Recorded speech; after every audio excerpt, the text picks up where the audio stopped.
Saudi আরবে মদের দোকান আরও বাড়ানো হচ্ছে। রয়টার্সের খবর অনুযায়ী সৌদি আরব দুটি নতুন মদ বিক্রির দোকান খোলার পরিকল্পনা করছে।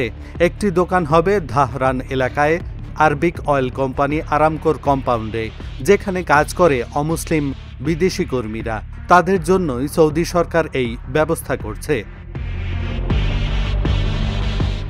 আরেকটি দোকান হবে জেদ্দা শহরে, যা কূটনীতিকদের জন্য রাখা হবে। এই দোকান দুটি সম্ভবত 2026 সালে খোলা হবে, যদিও স্পষ্ট সময়সূচি এখনও প্রকাশ করা হয়নি।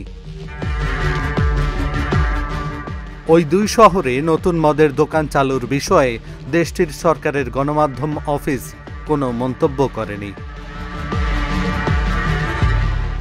গত বছর রিয়াদের কূটনৈতিক এলাকার একটি ভবনে বুজ বাংকার নামে পরিচিত দোকানটি চালুর পর আনুষ্ঠানিকভাবে নিয়মকানুন পরিবর্তনের কোনো ঘোষণা দেওয়া হয়নি। দুটি সূত্র বলছে, সম্প্রতি রিয়াদের দোকানের গ্রাহক তালিকায় সৌদির অমুসলিম প্রিমিয়াম রেসিডেন্সিধারীদের অন্তর্ভুক্ত করা হয়েছে। দেশটির এই প্রিমিয়াম রেসিডেন্সি উদ্যোক্তা বড় বিনিয়োগকারী ও বিশেষ দক্ষতাসম্পন্ন ব্যক্তিদের দেওয়া হয়।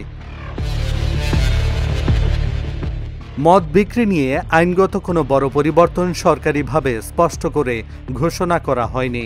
এই পরিকল্পনা সৌদি আরবের সামাজিক অর্থনৈতিক সংস্কারের অংশ হিসেবে দেখা হচ্ছে। দেশটি ট্যুরিজম বাড়াতে চায় এবং বৈদেশিক বিনিয়োগ আকৃষ্ট করতে চায়। তবুও বেশিরভাগ সাধারণ সৌদি নাগরিকদের জন্য মদ এখনও কঠোরভাবে নিয়ন্ত্রিত থাকার সম্ভাবনা আছে। এহসানুল হক, ঢাকা জার্নাল।